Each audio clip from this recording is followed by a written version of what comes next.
Hi there, I'm Aaron Chernak, and this is going to be the video for the assembly of the Tomenosuke Blaster 2049 assembly kit. I realized while editing this that I just kind of jumped right into things and didn't really preface anything here. So, just very quickly before we get into it, um, I prepped all the parts by cleaning them in acetone and alcohol. And then the parts that needed to be painted, I of course painted with a ceramic based engine enamel. Um, then I went into bluing, and you'll see that whole process and assembly. There was 6 hours of footage.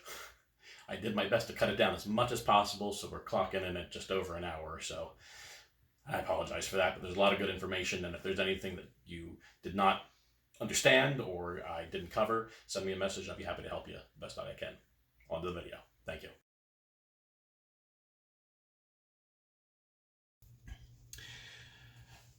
Now I am going to make one modification to this so that it's not straight out of the box here. I bought the steel barrel upgrade from SD Studios, Steve Dimzo.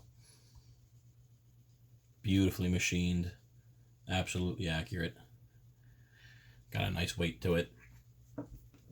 So what I need to do is I have to cut the barrel off of the kit part. And it's actually quite substantial too. It is embedded with metal, as you can see here. And I don't think that's more for structure. I think it's actually more for showing that you can't chamber around into this. I believe there's like a ring of metal up here where these threaded screw holes are for stability and such. But you just want to perfectly align those like so, and you will see where to cut, which is pretty straightforward. It's just that line that runs across there. Now I gotta be sure I don't want to cut right into the line. I want to cut just above the line so that I don't take away more material than I'm supposed to. So normally I would just do this with a bandsaw, but my bandsaw decided to die. So I'm going to start it with a Dremel with a cutoff wheel, and I will probably finish with a handsaw of some kind. I've got a few of them here, but the metal's a little difficult to get through, but just takes a little bit of elbow grease.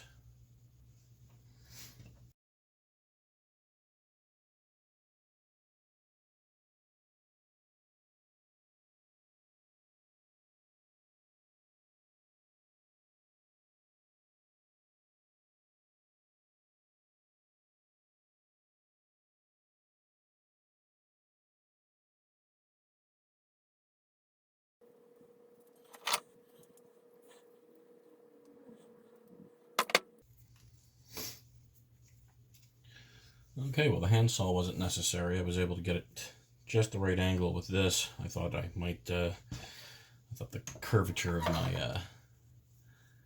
my flex thing here would get in the way of being able to do a straight cut. But I could just manage to do it. Couldn't get right through the center, but as you saw, I could just break that off with a pair of linemen's. Now what I do have though is a not very even surface. So I'm just going to hit that with the belt sander real quick.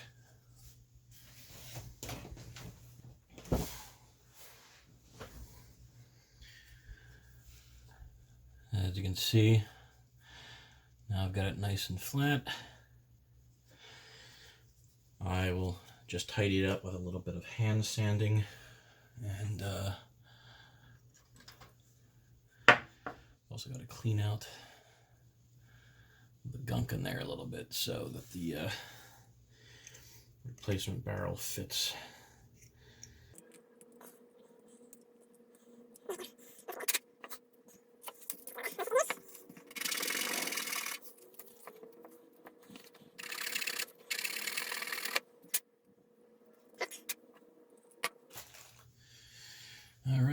moment of truth. Hopefully I didn't screw this up for you guys.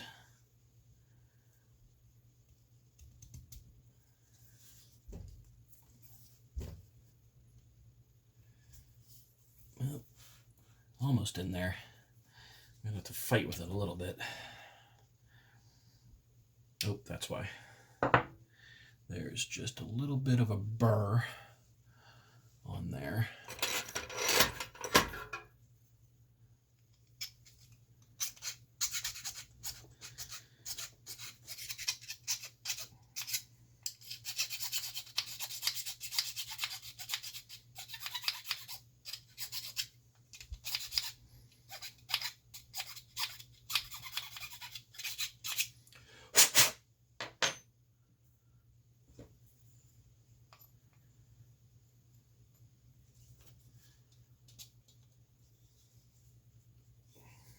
Voila. We now have our steel barrel. See, it fits in there quite nicely. So the next step is to blue the barrel and the rest of the components.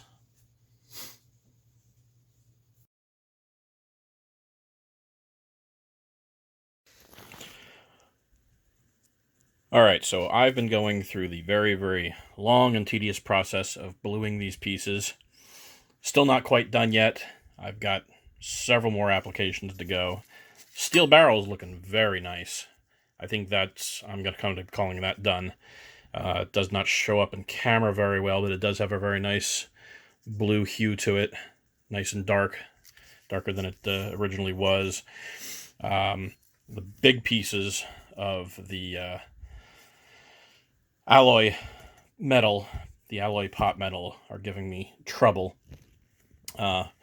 So results may vary for everybody. It all depends on how well the alloy was put together and just all that weird metallurgy stuff. So I've got some very mild spotting and like weird little discolorations on mine, which I personally don't mind. I want my gun to have a worn-in look. I'm not going for Worldcon rusty, but I'm going for on-screen 2019, patina. And I think if I put a few more applications onto this, it'll help smooth some of that out a little bit more and make it a little bit darker than what than I'd like it here. This guy I've made two-tone because I do want the bolt inside to be a lighter shade than the rest of the metal pieces. So basically, when I put this in the solution and I brush it with steel wool afterwards, I brush a little bit extra hard on the bolt piece to remove a lot of the bluing, but still giving it that rich, deeper color than it was with the original white pot metal that was inside there. And again, you can sort of see some streaking and discoloration, which again, with a few more applications, should pretty much even out, but won't completely disappear. It's just the nature of the metal, and this bluing solution is meant for steel, not for zinc-based alloys or whatever the heck this stuff is. But I haven't been recording any of this because it's just the same thing over and over and over and over again, and it's really tedious. But I do at least want to show you my process.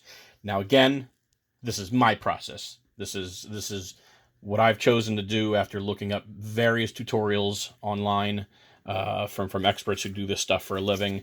I figured that this would work best for my purposes and my skill set and tools and blah, blah, blah, blah. So basically what I'm doing is I bought a big bottle of PermaBlue. Enough so that I can submerge the pieces. I'm not going to deal with the cotton swabs and stuff because I saw too many tutorials of people trying that out for the first time who were just getting streaky messes. And I have very limited time to work on this stuff. So I'm just trying to do it fast and dirty. And this is, a personal project, so I'm not taking as much care into it. But this is also my holy grail prop, so I do want it to look as good as I can get it. So real quick, let me just show you my process for doing this.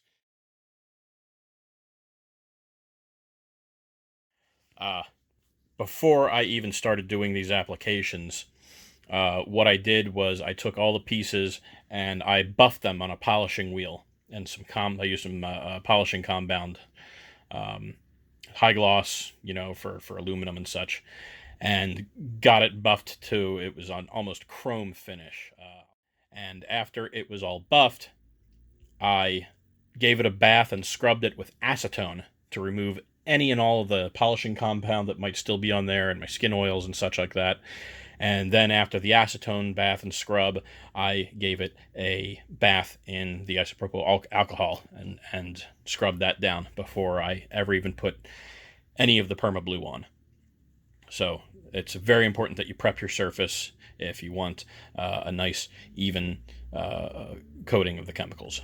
Here and move on. So basically, I just take the piece and I make sure it gets completely submerged and covered in the solution. And you can already see it darkening up.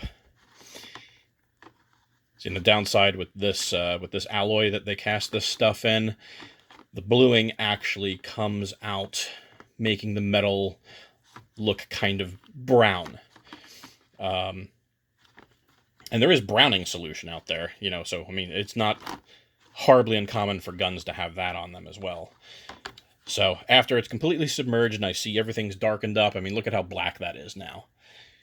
I'm going to let it sit here for 1 minute, give or take, enough to let everything sort of soak in.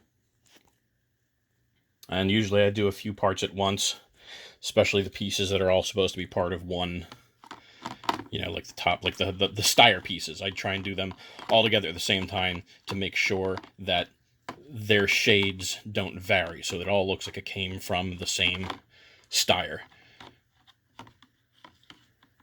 And this guy is a much thicker metal, which is odd, because it takes the solution a little bit differently. It ends up looking lighter than this. I don't know if you can tell on camera here. It is just a very, very, very slight shade lighter, but once the steel wool goes over it and buffs it up and stuff, it'll they'll match. Most of this is hidden, so I don't even worry about dipping the whole thing, just the part that's going to be visible.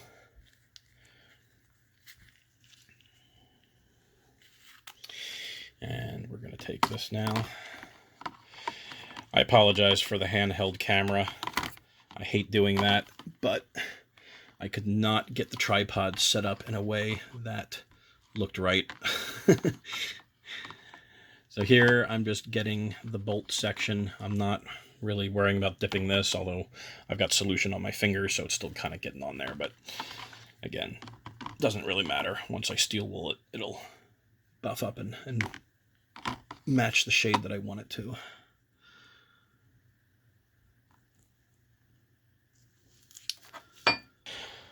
Okay, so now this has been sitting here for about a minute. I'm going to pick it up, and it's getting a little dunkaroonski there in some water, just some plain old cold tap water, and that'll neutralize whatever acid is still left on this, keep it from biting into the metal anymore. And, oops, let's see if I can do this with one hand here. And I just grab a paper towel and blot the excess water off.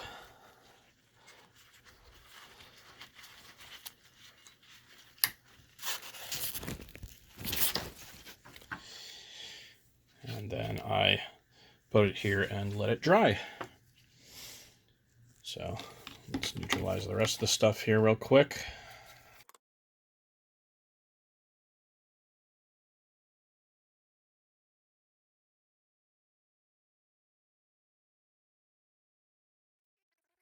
Okay, so now that the pieces have had a moment to dry off, all I'm going to do is I take some, what is this, triple aught?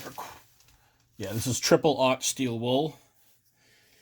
And very lightly, with not too much pressure, I'm just kind of letting, I'm not really pushing into the metal, just sort of rubbing. because you don't want to scrub because you'll strip the bluing right off, more or less. I mean, it's in the pores. It's not really going anywhere, but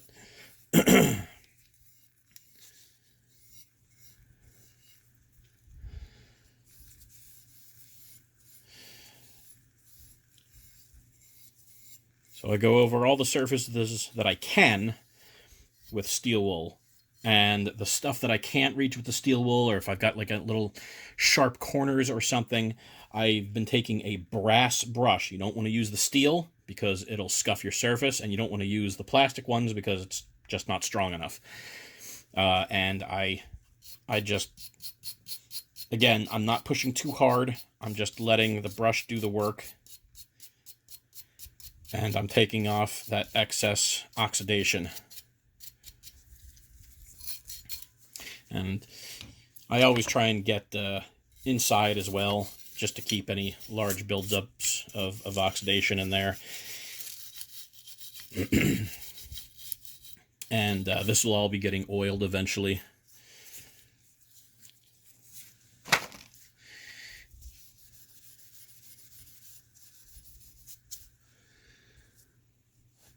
And focus. And there we go. So yeah, so that dip actually did help smooth out a lot of those discolorations. I mean, you're seeing some water spots still. So I think 1 or 2 more applications, and this will be looking fairly good. After I've buffed the pieces with the steel wool, I've been taking some 91% isopropyl alcohol. I'm sure your standard, 71, 72% stuff that you get in the drugstore would work just as fine too. In fact, it will. That's just, I like the higher rated stuff.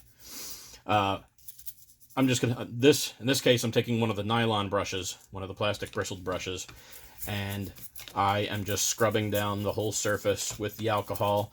It removes any leftover residue that I might have missed.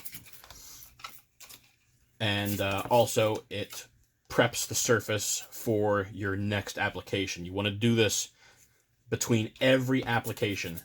And I found this one out the hard way. So, please take the extra time and clean your pieces between each application, or you're going to end up with a really weird, uneven surface. Because it's just naturally going to pick up stuff from your environment unless you're working in a clean room. Which, man, I wish I had, but not going to happen. So,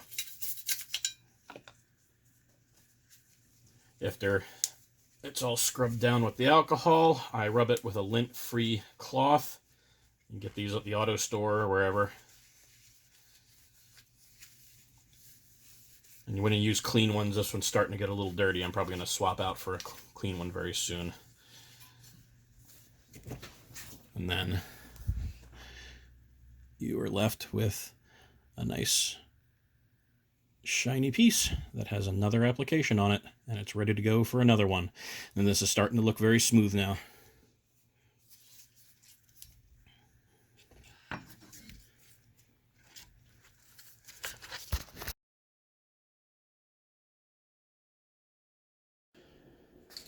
Okay, as you can see here, I've got all of my parts laid out now.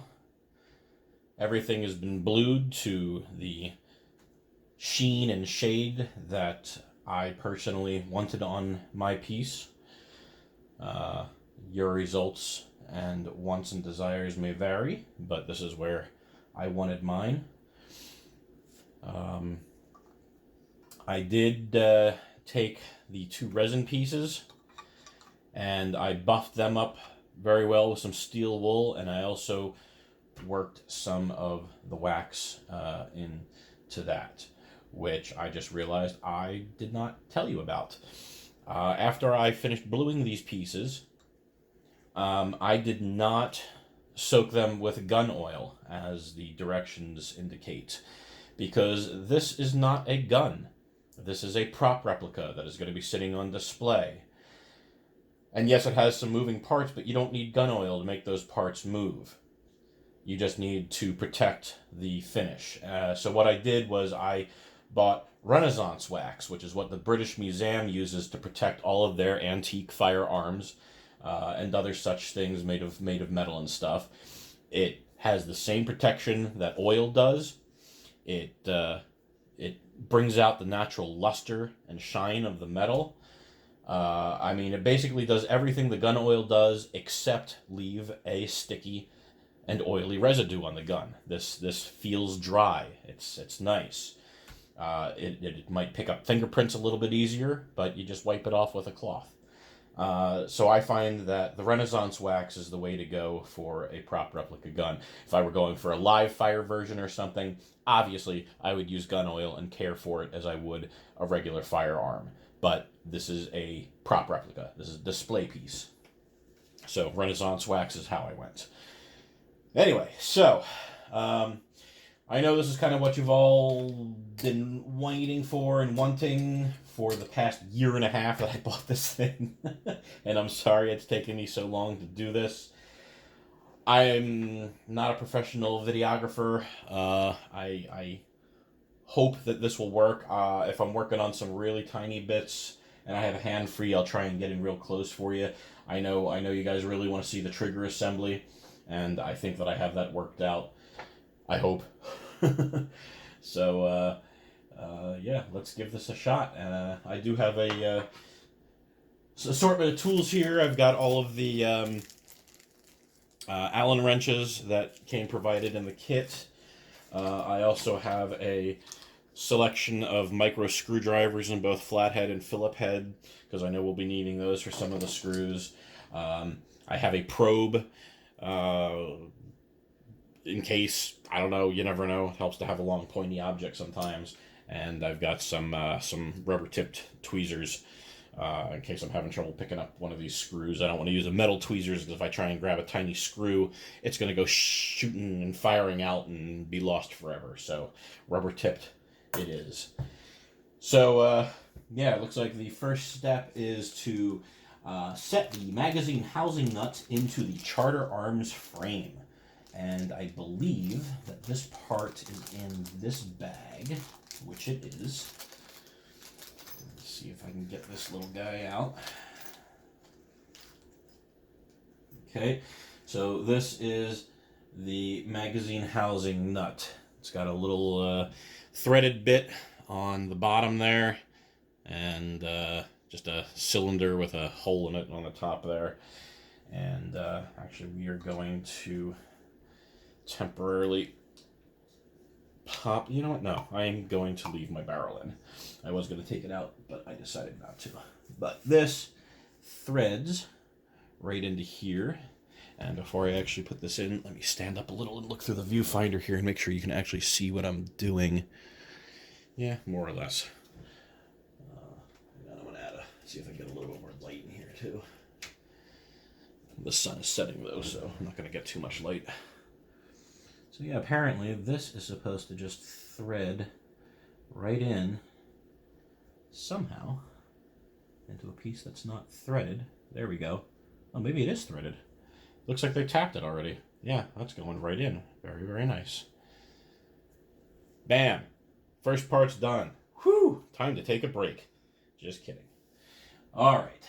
Now we've got some teeny stuff that's hard to reach. This is set the ejector rod block onto the frame. That's this piece right here. This is the ejector block. If I can get it turned around there, and there we go. And that's going to be getting set into the back of this. So this is going to be a little tricky. See, and there is a right and wrong way to do this. It looks like this off-center hole in the center needs to be towards the left. Which, at least that's how it's set up in the drawings. It's not looking like it's going to fit like that in real life. Hang on here. Oh, hey. And this is where my probe comes in handy. There we go. Oh, beautiful. All the holes line up. So that was indeed correct. All right. I need 2 M2 screws. two M2 flat head, or Phillip head with a flat head. Let's see where those guys are. Oh, they are in here. Okay.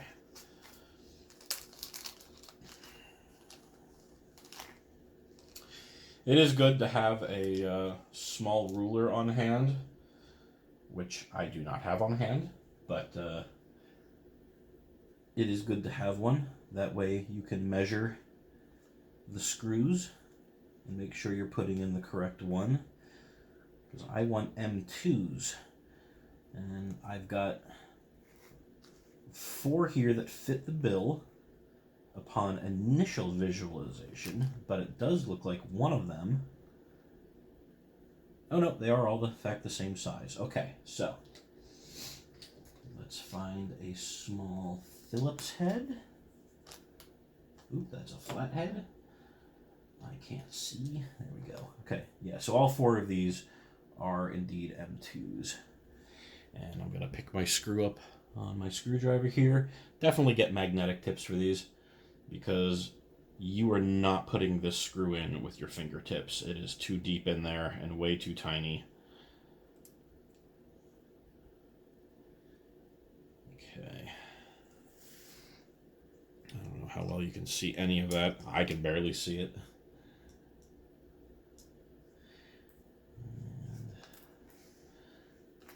Come on. Get that loaded on there like so. Oh no. My screwdriver does not fit down there for the other one. Hang on, let's see if I can go in from an angle. There we go. Oh, that just made it. My big head is probably blocking the camera. Okay. There we go. There we go. Okay, and I'm going to tighten those up. I put them in loosely. I put the first one in loosely, just enough to bite down until I put the second one in, because you want to make sure your holes are lined up so that everything's going down straight and true. And then you go in and you tighten them. And because these are going into resin, I'm not cranking them down. I'm just tightening them enough until I feel them bite and stay. All right, step 2 is done. All right, so next we are going to be doing the cylinder latch assembly. And whew, I tried this all off camera earlier, and just trying to figure out what went where and what order it had to go in. And this is going to be a bear. This is rough. This is very rough. You're not going to have fun with this one. And in fact, I still haven't actually put it together yet. So you're going to be seeing it for the first time as well, assuming I manage to accomplish it. So the first thing you're going to do is put in the cylinder latch nut. It's one of the brass pieces. It's the only brass piece that, well, looks like a nut. And you have to get it inside here. There's an oval hole that this will seat into. And you got to get it in just right, because there is no tolerances on these parts, these particular parts. And that's good. You don't want tolerances. You want it to be a secure, tight fit. I don't know if that comes out, but in the photo here, but that nut is now in on the inside there. And you can see it sticking out here. It should kind of pressure fit in, but the pressure, it's very, very low pressure. You hit this thing the wrong way and it's going to pop out. Now, in your bag with the washers, there are 3 washers. You got a very small, thick one, a large, thick one, and a large, thin one. We want to use the large, thin one on the over the nut here. So that just slips over like so. Now, Here comes the really tricky part that took me a little while to figure out. This is your cylinder latch, and that's what's going into here. But basically, in the cylinder latch, there is this tiny, tiny little hole right in there. And in that hole has to go this tiny little plunger and this little itty bitty spring. And they slip into the hole just fine, but keeping them in there while you put everything else of this latch assembly together is troublesome, to say the least. This is going to be tricky, and I really hope that I don't lose anything. In fact, I'm going to use my tweezers. So you want the spring to go down into the hole first. The spring is in the hole. And now... And my spring just came out of the hole. Ugh.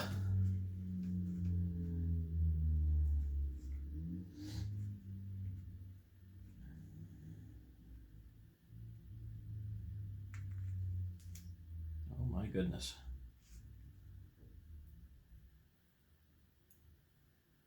There we go. Spring in the hole. And you want to put the little nub of the plunger into the hole first, because that is what slips into the spring. There. And now those are in the little hole there. And you can see, maybe you can't see, I don't know, but it's springy. Now, this oval washer with the offset hole needs to go in here. The offset hole goes toward the right, so it's going to be underneath this plunger assembly that was just put in. I don't even know if this is going to stay in while I put this together. So far, not working.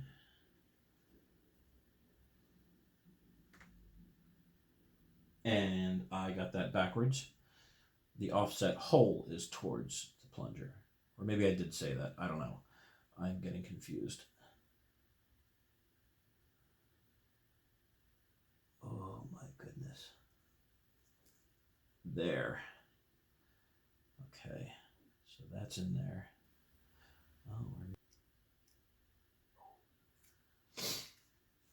One note when screwing the screw into your nut, don't push down because you're going to pop it right out. You just got to kind of get it lined up and sort of let your screwdriver head float there until your threads catch. So yeah, with the spring and plunger in the latch, we're going to lower this down into our receiver or frame, whatever you want to call it. And this is where it gets really tricky. Really tricky-er, I guess. What I'm going to do, I'm going to depress the plunger myself with an additional flathead screwdriver. And I got to be super careful doing this because if I slip, this plunger is going to fire out and be gone for good. All right, this is going okay so far. I just got to be careful. I'm sorry you can't see this.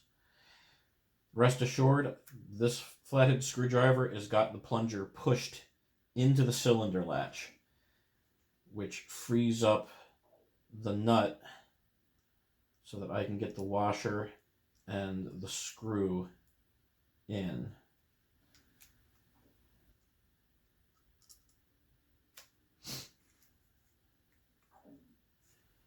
See, I don't know if they explain any of this in the Japanese section of the instructions or not. This is just stuff you kind of got to figure out on your own or by watching my video. Yeah. Okay. All right.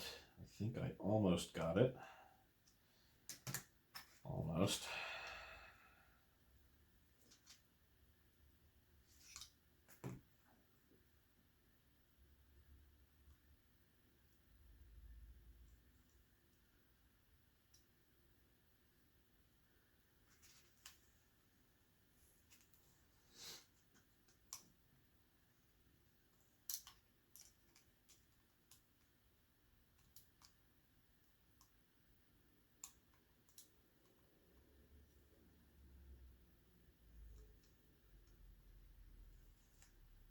Okay, that does not seem correct.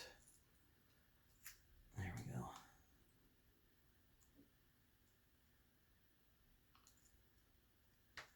There we go. Whew. That was not fun.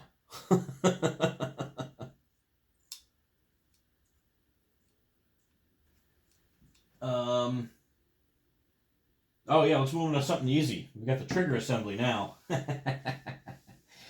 Oh my gosh. All right. All right, we're gonna start with the front trigger first. Okay. Front trigger is gonna be getting this part.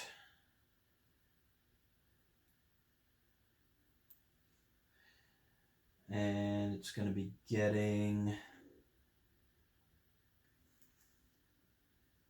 this spring.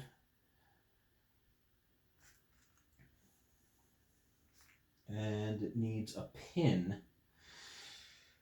But there's absolutely no information on what pins go to these.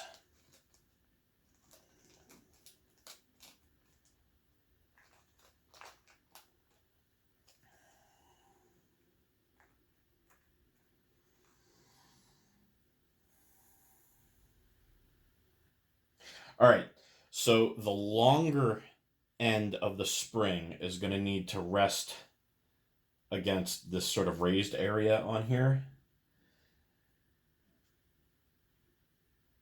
Like that. And then these need to go in here like that. Oops, and I just knocked it out.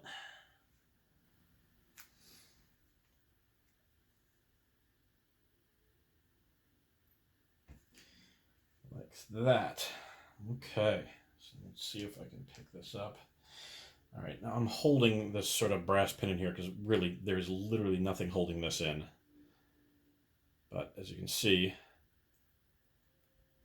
we've got springy stuff here now, which appears to be correct.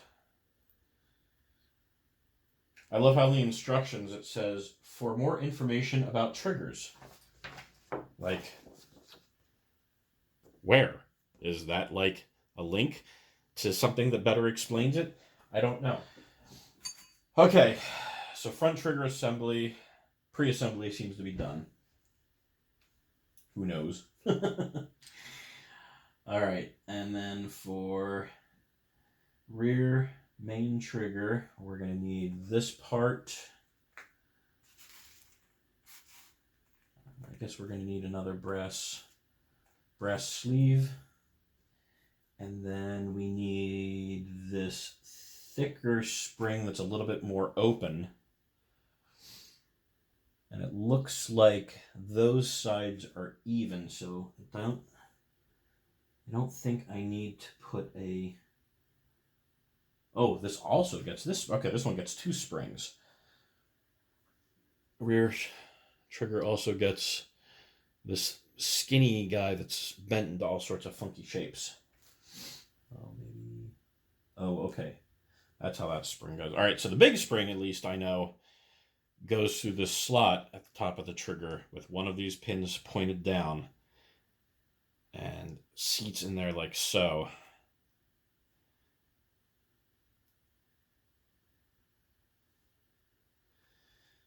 And that's getting a brass sleeve rather, which is holding that spring in. So that's how that part goes. This other part is trickier. Okay. So of these remaining pins, there's one that is thinner than the others. And it looks as though that's the one that's going to be going into this hole to hold this stuff together.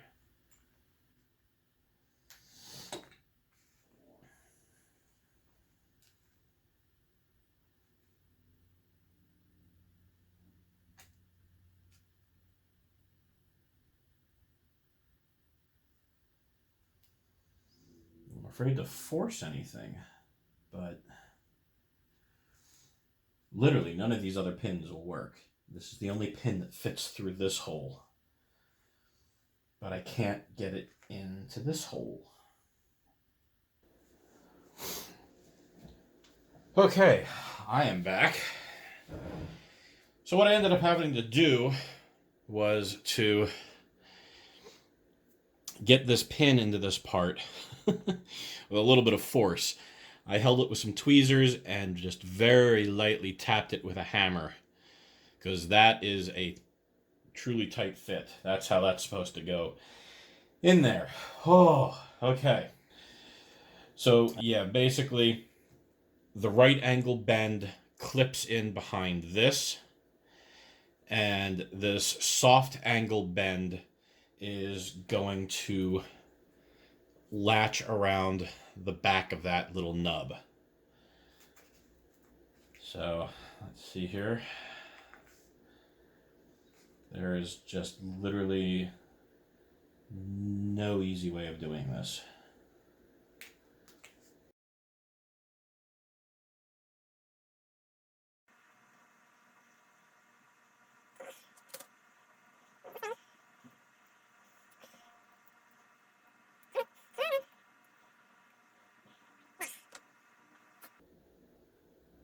So basically you want to have it so that that spring wants to force this down.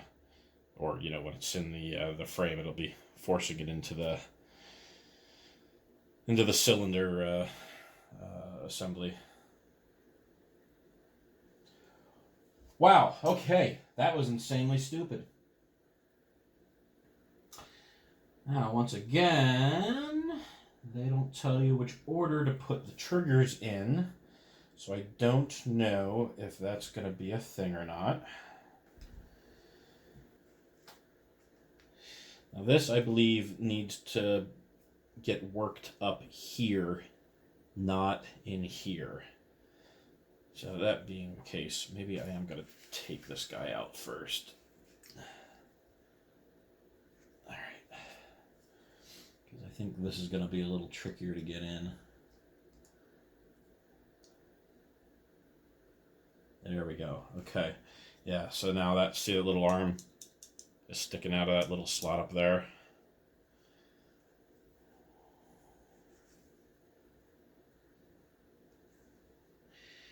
And somehow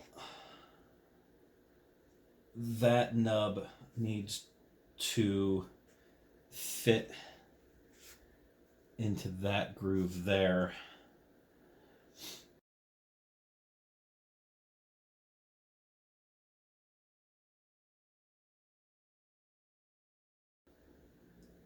I mean, they're in there loosely. All right, so now we gotta drive these pins in.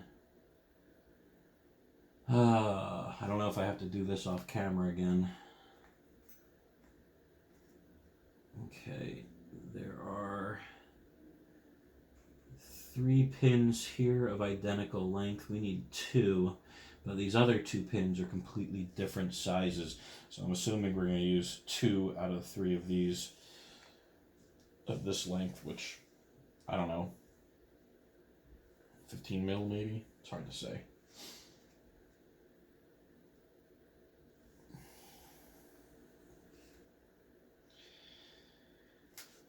So as you can see, the pins are still not all the way in, and they're not flush with the outside here yet. But I'm on the right path. I think I just gotta, you know, I'm just afraid of hitting this resin and cracking it. But I don't see any other way to drive these pins in. That's how I had to get the pin into that little arm. Oh, there we go. There we go. Okay. Yes. Yes. Okay. So I've got one in.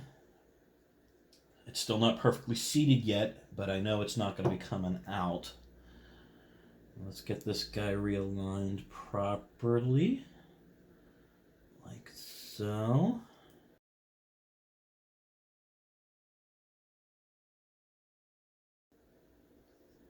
All right, now I just want to seat those.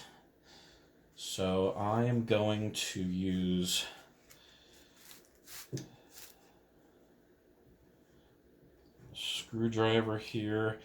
I don't ever recommend doing this, but these are cheap little screwdrivers I got. I'm just going to use it to seat the pin in.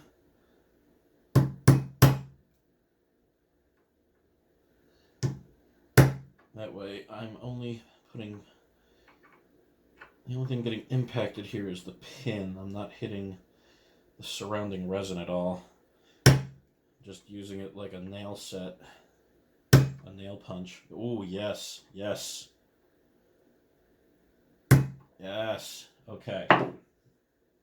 Oh, beautiful, beautiful. One little more hit on that one. That one's not quite seated all the way down yet.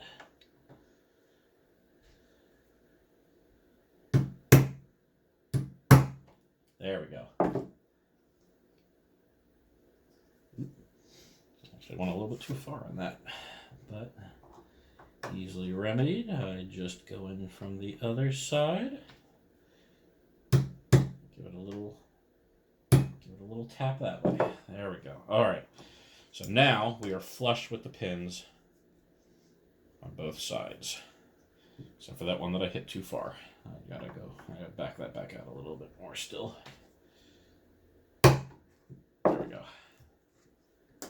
All right, I'm happy with that. There we go. Now we are in. So we've got our little safety here, or whatever the heck that trigger's for. And then this, which as you can see, is making our little cylinder push go up and down. And that little thing snap back and forth. So yeah, we've got working triggers. Next is the hammer assembly. So I'm going to need the hammer, this little thing here, and I'm going to need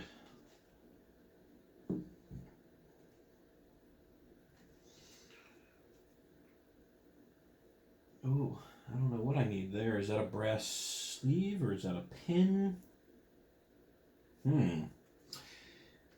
Unknown. Once again, the instructions are very vague here. I know we're going to need this medium-sized spring.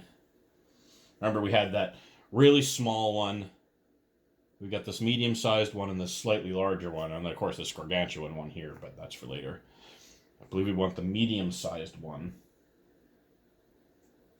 which is going to be going into here. There's a hole in there.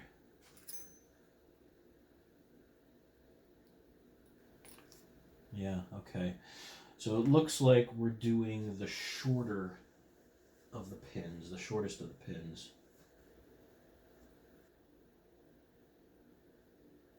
So let's see if you want to try and make sure that the little nub here fits into the top of your spring.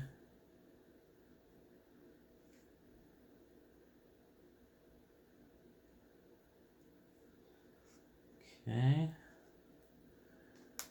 And then put it in there, like so. Okay. And once again, We'll use a screwdriver as pin set. Which again, I don't recommend. You should probably get an actual punch down tool. Give that a little tap. And there you have it. That's in there. Got that little action going on right there. Alright, firstly, assembled hammer is attached into the frame. Then the grip should be screwed. Okay, so hammer needs to go into the frame first.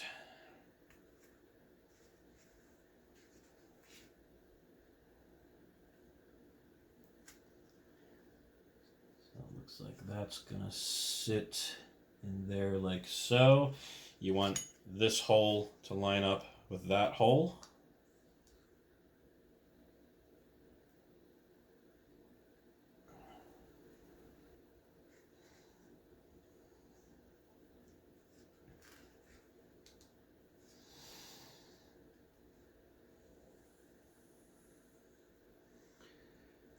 And then the grip frame works its way into there.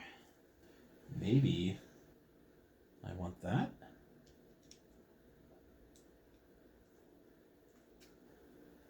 Guess that's what that is. Yeah.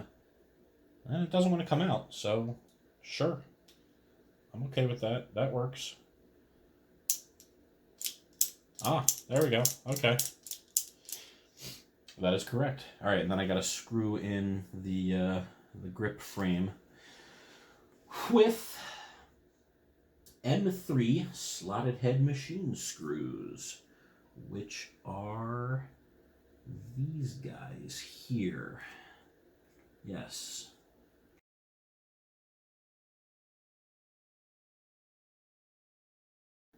Nice.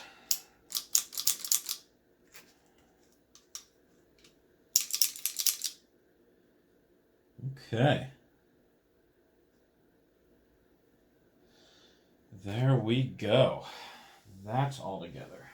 And we are now instructed to get the Steyr rifle cowling here. And this piece here, which is part of the receiver.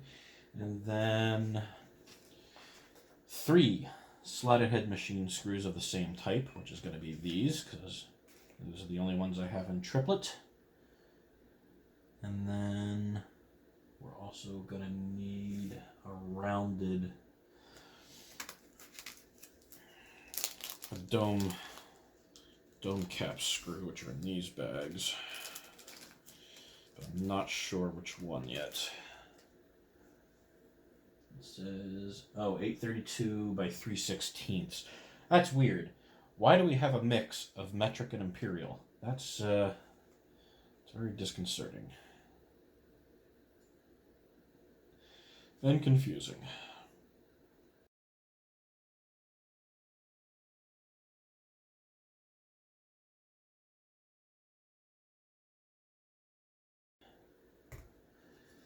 And then they want us to insert this. Let's,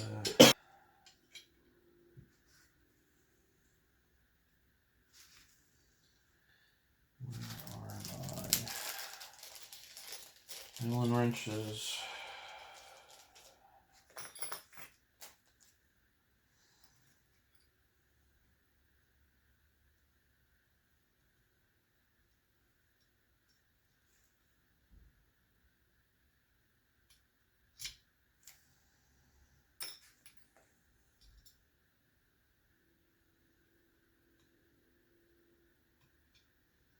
Yeah, there we go.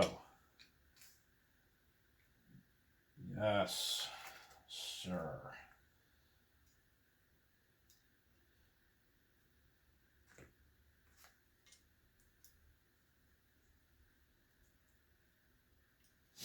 Nice. Okay. So we got that on there now. Looking good. Yep, that's the one.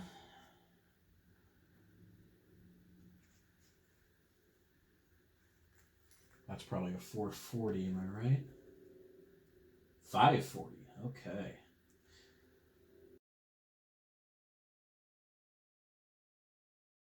Okay, we got that on there. See, nothing's protruding out of the back.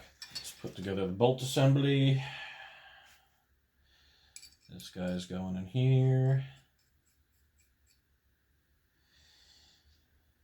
Okay.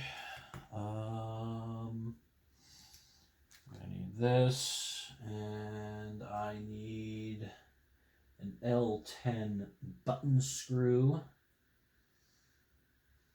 And it looks like it's getting some kind of a collar. It looks like this plastic. I think this plastic collar is going into the back of this. That might not be plastic, that might be metal. Yeah, there we go. Okay. M3L10.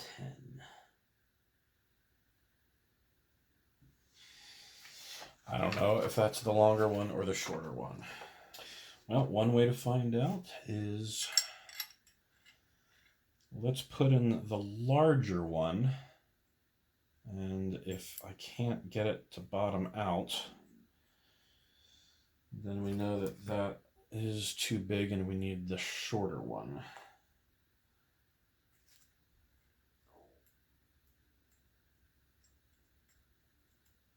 Well, I got it to bottom out, so I guess that is correct.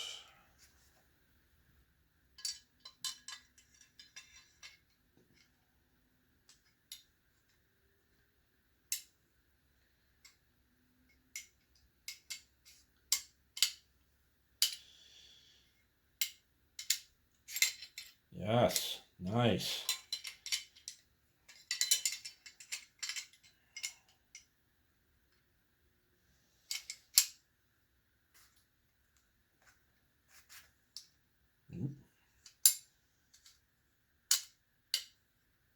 One thing I didn't cover earlier was that when I received this, this was like, it came, you know, obviously the bolt came inside this housing for the display, and I couldn't get it out. Like, it was jammed. I had some metal burrs in the channel, and I ended up having to go in with a file and just filing things down smooth so that I could, you know, properly get this to move up and out.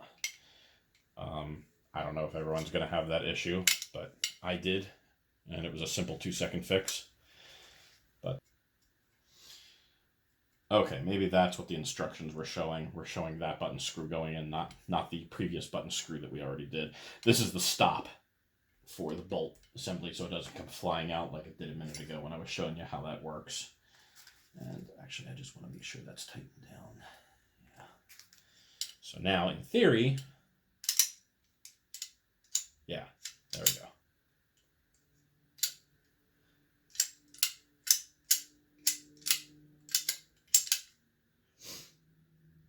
I do kind of wish it came out more. Oh, it does. It was just stuck. Okay.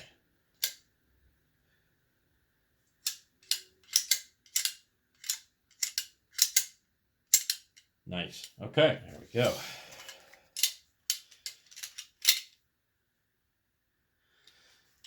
That's looking lined up now.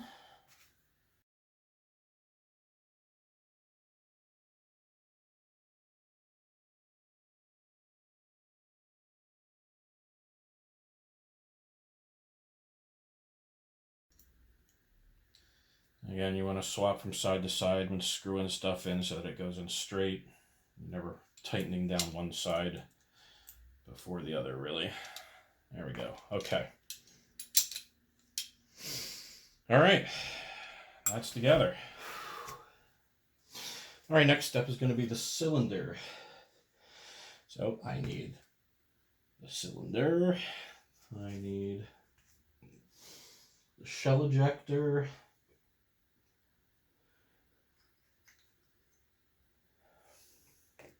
Cylinder catch. I need this spring, and I need a pin, but I don't know which one yet. Probably this guy. Spring goes on there. This, oh, okay, excuse me.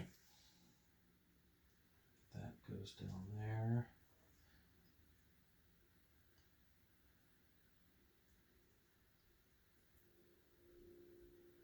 Ah, okay.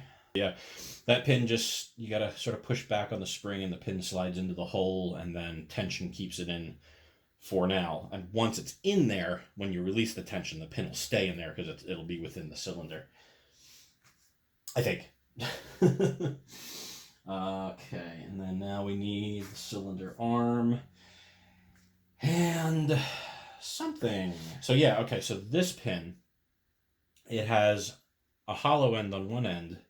I can't tell if it's threaded or not. Yeah, it's threaded. There's a threaded hole on this end, and then this end is solid, but there's a slight chamfer on it, which is what the instructions are showing. It makes it look like a cylinder, which it is, but it's not that side that's going to be coming out. So, and then you take this and you're going to put it into your cylinder, like so. It only fits in one way. And then you've got the thread sticking out here. So you're going to take your arm and you're going to take this pin. It's got threading on one side. It's solid on the other side. And you're going to put your arm into your cylinder. Your threads are going to be sticking out there. And you are going to thread that little cylinder in. Like so. And got a little spring-loaded tip there.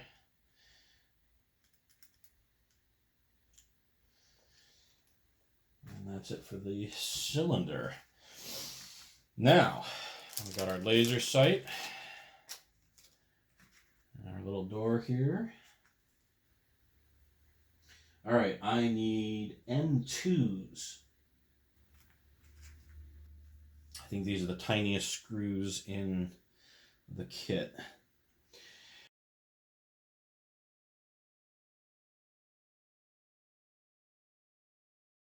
Now, I am not going to be installing these LEDs at this exact moment in time because I do plan on lighting them. I know they're not lit in the movie, but they were wired to be lit, and at one point were, and I guess broke before filming, or they stopped, or whatever. I don't know. But I'd like the option of being able to light them up. So I'm going to do that. So I'm not cutting these leads off and gluing these in because I'm going to eventually be running some thin magnet wire, you know, the epoxy coated magnet wire in there, very, very thin. And this is drilled to have wire come out, you know, or I might get some 26 gauge wire, something to that effect, and just wire those LEDs up and such. But for now, I'm not going to put them in. I'll stick them in for the finished photos, but just know that I'm not installing this the way that they really tell you to right now, because I'm going to modify them for myself. All right, so now we're going to take our cylinder and this guy here, our cylinder cover, and we are going to screw these on. Oh, that's nice. Not very many threads going into that, which is a little surprising because you've got a lot of space here to drill down and get some good threading in there, but feels like there's only like 4 or 5 threads going in there.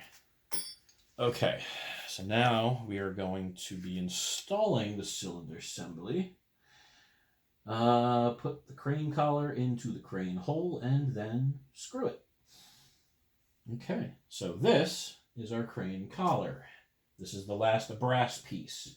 Now, what I don't know is if it goes indentation side up or down. It looks like, as far as I can tell in this really tiny drawing, it looks like this little shaved down collar is going to be sticking out sticking out towards the muzzle.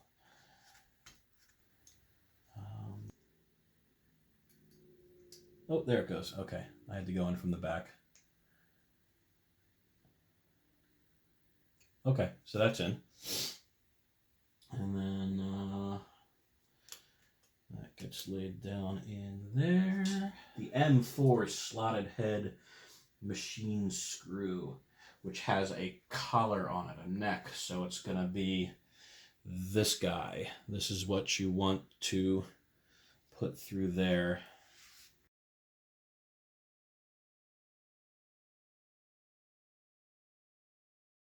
Now, in theory, I should be able to click this into place. Ha ha ha! Look at that. And then to release, I have to press that, and then that should come out. Next step is the trigger guard, which is here. And that's why that screw went in so deep, because this fits into there, like so. Oh, nice. Okay.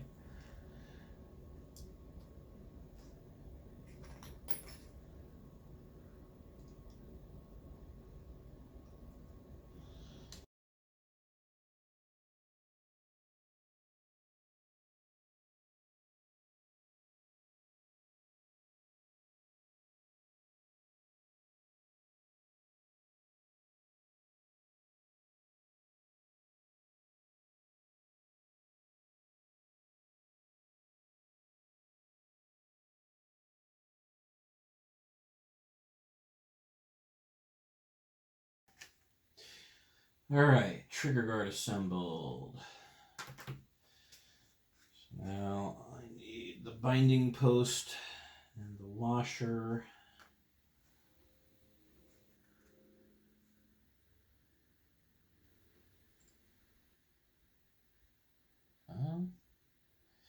Maybe it does just need to be glued in there. No, see, that's so loose. It's not threaded. There's nothing back there that looks like it holds it in.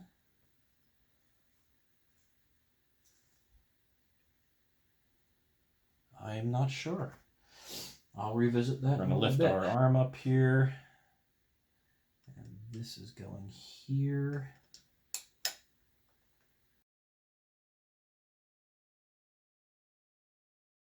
Apparently that's all there is to that.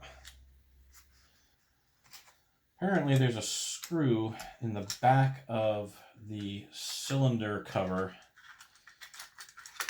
that will allow you to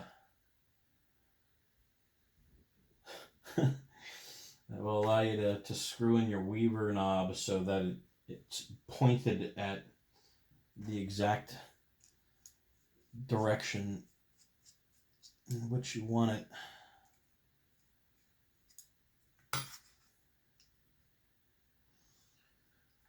Which is a nice feature, but a little goofy.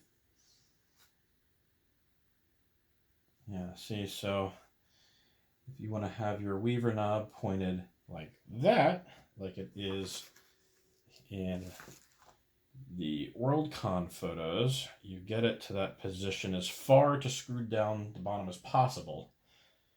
Hold it there, and then go in from the back and screw that down, which locks it into place. Okay, now it wants us to get our magazine housing.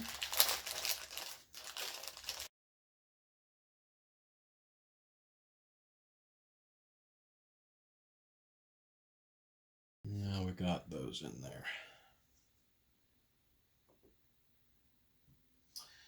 Now we need this metal collar here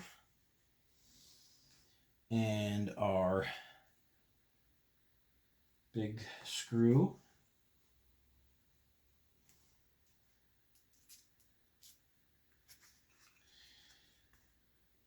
And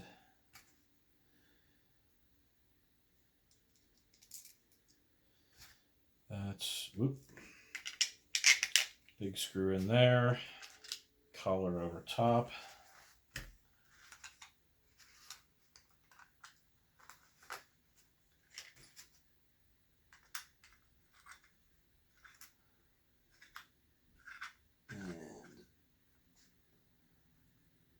And there we go. And into the bottom of the barrel.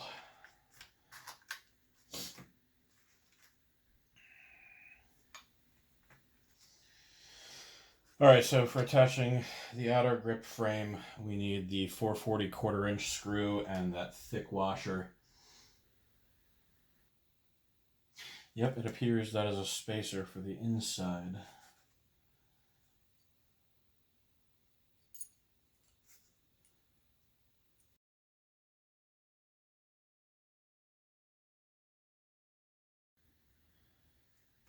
All right, so that's on. It doesn't feel super sturdy, but I'm hoping with the grip and the butt attached, that'll feel a little better. Okay, so I had to make a giant edit here and disassemble a bunch of stuff and put it all back together again. I ran into a few problems. One issue I'm running into here is that my cylinder is still just very tight in there. And I don't know why. I mean, I see what it's hitting. I don't know if it can be fixed or if I even want to bother with it. But yeah, I'm getting a little bit of friction on there. And as such, when I'm pulling my trigger, it's not fully rotating the cylinder to the next position to lock into place so that when I pull the trigger again, it keeps rotating the cylinder. I get basically one movement from the cylinder and then it stops working. It gets stuck. And that sucks. I could maybe put a little bit of grease in there. Maybe that'll help. But I think what I'm eventually just going to have to do is disassemble everything so that I can get in there with a file and just shave that down ever so slightly to keep the cylinder in there. But I'm going to try grease Next first. problem I ran into, there were several, was that one of my grips did not cure properly, in that up here either shrunk a little bit or perhaps they did not drill this countersunk hole in exactly the correct spot, because absolutely no matter what, I could not get the screw to line up with the hole. It was either one or the other. So what I had to do was use my Dremel with a small flat-bottomed grinding bit, and I ground out the hole so that it was a little, I ground it up basically. It's essentially it's an oval now instead of a circle. I ground up so that that hole would reach the hole in the frame and line up. But in doing so, because these are cap-headed screws, I also had to enlarge the countersunk hole, which again, with that flat-bottomed grinding tool, I was able to very carefully do and just grind up and out a little bit so that that cap head had a place to nest in. So instead of it being down here, I don't know if you'll be able to see this, instead of it being down here where they'd originally planned it to be, it's now sitting up there. And I've got a little bit of a gap down here, but I can live with that. It sucks, but it's all right.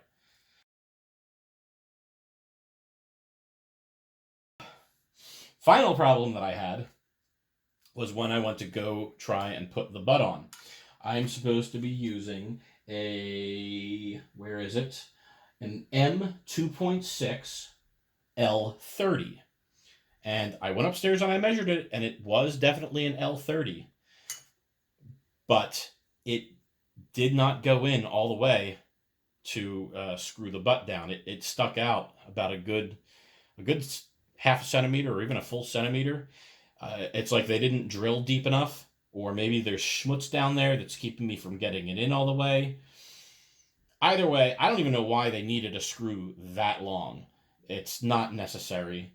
So all I did was just chopped off some of the screw so that I can get it to the point where, it's still going very deep into the frame, but it's actually going to make contact with the butt and hold it down. At least I think. I haven't actually screwed it in yet to find out. We'll find out together, I guess.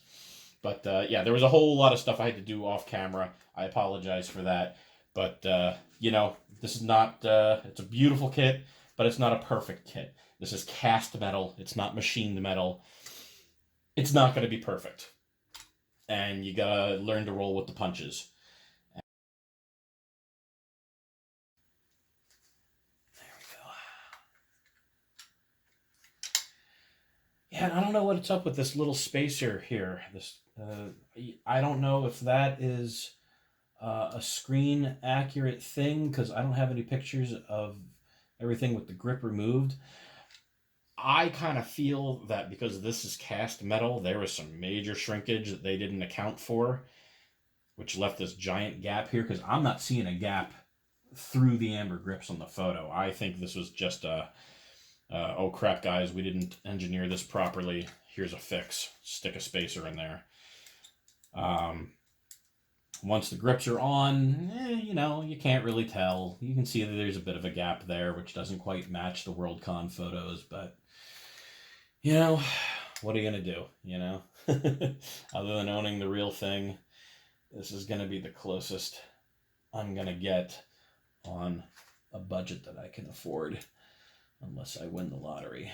Another part I don't like about the engineering of this gun is the way that this got put together, the frame with this pin, because the pin has just the slightest little gap in it, which you can't see it, but you can hear it.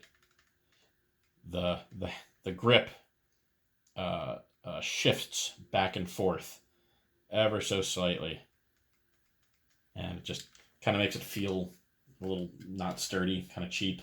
But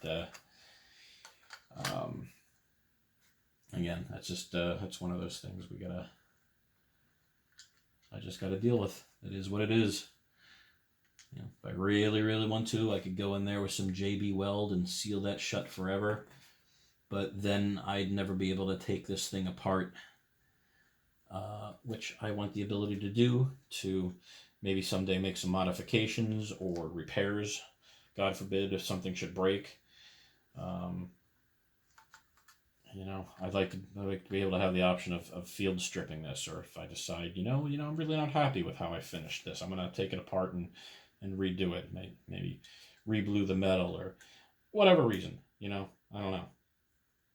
It's just nice to have that option.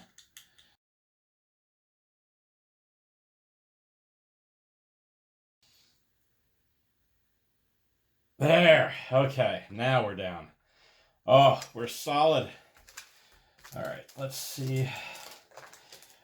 Let's see if I can just temporarily stick these LEDs in here without glue.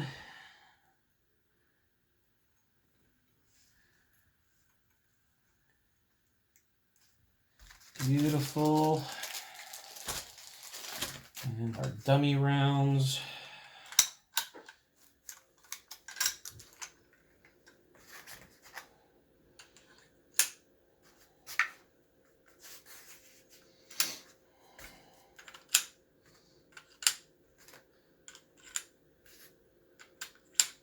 Nice.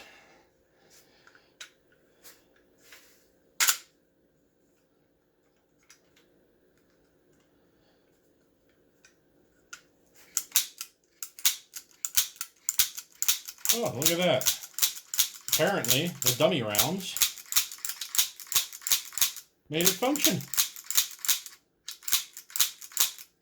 Awesome! It works! And to turn it on, little magazine lights. Oh, beautiful.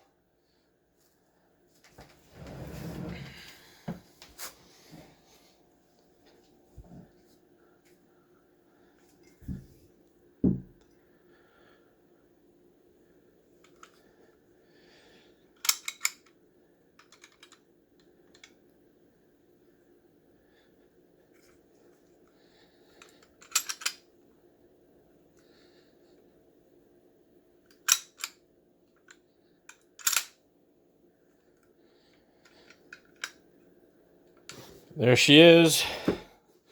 I have 2 extra screws. I don't know why. But I've got my Tomenosuke Blaster 2049 assembly kit with my aftermarket steel barrel. Everything's been chemically cold blued.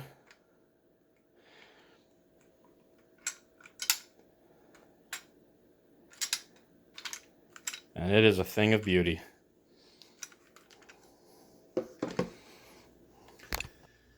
So here she is in all her glory. I hope the build was somewhat helpful. I could not get as close and detailed as I wanted to. If anybody has any questions about putting theirs together and you're running into any issues, please do not hesitate to contact me. I'd be happy to answer any questions you may have. I hope you all can add one of these to your collection someday too. Thanks for watching.